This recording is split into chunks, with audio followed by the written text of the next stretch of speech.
Greetings, boils and ghouls. It is I, James, here to talk about more horror fan theories from the director of The Fall of the House of Usher and The Haunting of Hill House, etc., Mike Flanagan. Today we're expanding things beyond his latest series, though, and talking about the Flanaverse in general. So sit back as I bring you the top 5 scary Netflix fan theories from Mike Flanagan's shows, the Flanaverse. And we're kicking things off with number 5, the stages of grief in The Haunting of Hill House. Basically, the 5 siblings represent the 5 stages of grief. The Haunting of Hill House centers mostly around the loss of a loved one and how a family deals with it. The 5 stages of grief, denial, anger, bargaining, depression, and finally acceptance are tied in with each sibling's arc in the series, which led people to question how purposeful this correlation was. Denial is embodied by the eldest, Stephen. Unlike his siblings, who believe in the supernatural events of their past, Stephen remains completely skeptical and instead exploits the family's dark history by writing an expose. He doesn't want to actually face what's going on. He kind of spends most of the series being like, nah. Oh, and even the scene where Nell is standing in his apartment, then he gets the call that she's actually dead, and then he turns around and she's right there and she screams in his face. Even then, he's still like, it's normal, just seeing things. Shirley personifies anger. She struggles with the resentment she holds over her family's hardships, whether it's her brother Luke's addiction, her sister Nell's tragic passing, or her sister Theo's lifestyle. Theo then represents bargaining. She makes sacrifices to find contentment, keeping others at a distance in an attempt to avoid vulnerability, even suppressing her unexplainable powers with gloves, like Elsa, but creepier. Luke embodies, surprise, surprise, depression. His struggle with addiction takes him to rock bottom, pretty much gets as down in the dumps and depressed as you can get. Nell then symbolizes acceptance, with the series culminating in the surviving Crane siblings returning to their haunted home, where they experienced a series of heartbreaking losses. Here they encounter Nell's spirit, who delivers a very touching speech about embracing death and moving forward. The stages of grief also align with the siblings' ages, with Stephen being the first introduced to the audience and Nell's character being fully fleshed out towards the end of the story. The plot progresses in the birth order of the Crane siblings, in the exact order of the stages of grief. And the show's emphasis on the grieving process, not only crucial to the characters, but also the viewer's experience. In the series finale, Nell delivers a poignant speech on life, death, and love, and by this point, both the surviving Crane siblings and the audience have reached a place of peace, having completed the grieving process. If the show did use the siblings to represent the stages of grief, it would explain why so many viewers felt so attached and submerged in the world of the siblings. It also created a sense of understanding through symbolism without directly saying anything.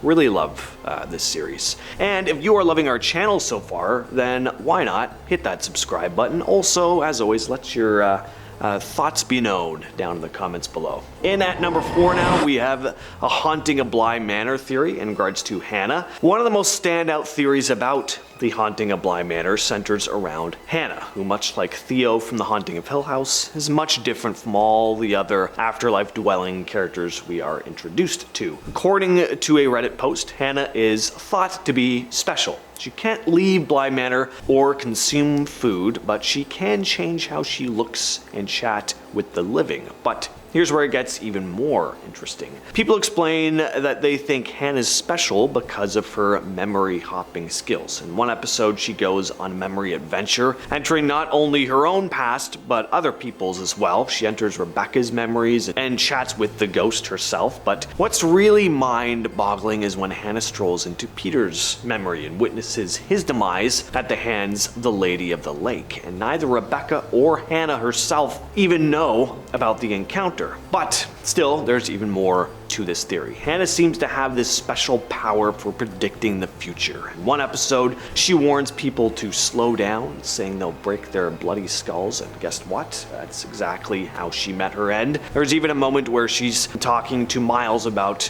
not smoking, and she goes all ominous with, "Or do you want to die a horrible choking death?" And guess what? That's exactly how Peter meets his fate, but not because of cigarettes. Now, what if, just what if, Hannah's got some super cool supernatural powers we don't even know about? I mean, in a world with Theo's wild empathic skills and all these wandering ghosts, an extra special Hannah fit right in. Alright, number 3. Haunting of Hill House. Time. This theory highlights the odd connection that the Haunting of Hill House has with time and time loops. One episode of the show, young Nell goes missing and the rest of the Crane family spend a lot of time searching for her. Some people have a theory that the haunted house is behind her disappearance, hiding Nell in front of their very eyes just to mess with them. When Nell eventually comes back, she tells her family, "I was right here, screaming and shouting, and none of you could see me." At her wake, the Cranes get into a big argument, and Nell's casket falls to the ground. One of the creepiest scenes in the series. The build up to that, the camera work. Oh god. Anyway, some fans think this might be Nell saying the same thing as before. Even in death, she just wants someone to notice her. There's another theory that these two events are actually connected. You know, the show talks about time not being in a straight line. Well, this theory suggests that young Nell's disappearance is actually her visiting her family during her own wake, but in kind of a time loop. The episode where all of this happens is called Two Storms, which is a hint that both events occur during a storm and somehow also occur at the same time. So when the grown-up Nell went back to her family during the storm as a child, it was also like she was present at her own funeral, making an impact on her family and wanting to be noticed, just like when she was a little girl. Bit mind-bending, but it adds to one of the show's themes that time is less straightforward than we initially perceive. At number 2, we have the Midnight Club. Dr. Stanton is Athena. Brightcliff Hospice is the setting for the ghost story in the Midnight Club. It is thought that it held more secrets than initially meets the eye. The series explored various mysteries within the hospice, but its most significant revelation happened in the very last episode. The series left a clue suggesting that there is a connection between Dr. Stanton and a mysterious paragon tattoo on her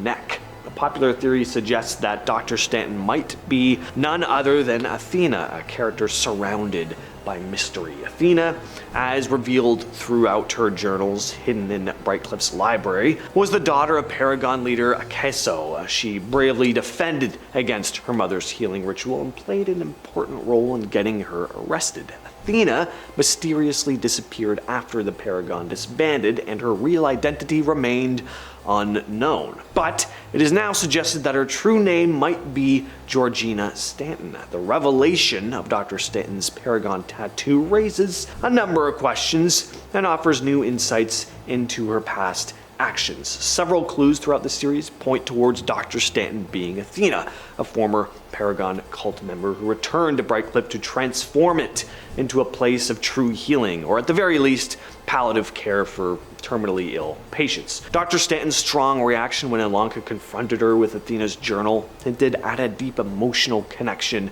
to the diary. There's also her mysterious feud with Shasta and her disdain for the magical remedies endorsed by the healer, which suggests that she's intimately aware of the Paragon's dangers and secrets. Dr. Stanton disrupted Shasta/Julia's ritual in the hospice's basement, just as Athena had thwarted Akeso's rituals in the past. This eerie similarity is compounded by the fact that Dr. Stanton seemed to possess knowledge of the ritual and its intricacies. But finally, at our number 1 spot, we have a theory from Midnight Mass that the vampire really was an angel. In Midnight Mass, a theory challenging the conventional understanding of the supernatural entity Father Paul brings back from Jerusalem has emerged. While the series initially appears to center on a vampire narrative, there's a belief that the creature might be an angel as Father Paul believes it. He harnesses a terrifying vampire-like creature as a means to perform miracles, convinced that it's an angel sent to help and protect the people of Crockett Island during their darkest hour. What intensifies the conflict is that throughout the series, he has this unwavering belief that the creature is indeed an angel meant to bestow eternal life. But it becomes evident to viewers and other characters that this being is definitely not of divine origin. At least it really doesn't seem like it, seeing as it looks like Nosferatu with gargoyle wings. But the creature might not be as far from an angel as it initially seems. It exhibits characteristics that actually align with the known concept of fallen angels, angels who rebelled against God, led by Lucifer, and were cast out of heaven. The series portrays the entity as a distorted version of vampire, unable to enter a church, which is different from traditional depictions of vampire lore. Its method of sharing blood with victims subverts the communion ritual and Christian traditions, hinting at a slight mockery of religious beliefs. The theory is that Father Paul might have stumbled upon a fallen angel in that dark cave in Jerusalem, one with sinister motives. In many religious texts, fallen angels are cast out of heaven and carry a deep resentment for God and humanity, making them capable of manipulation and deception, mirroring the creature's actions in this series. But that's going to bring us to the end of today's video. Have you watched all these shows? What are your favorites? I think Hill House is still #1 for me. Bly Manor, a little disappointing after that one, but that's just me. Anyway, I'll catch you, yes you specifically, in the next video.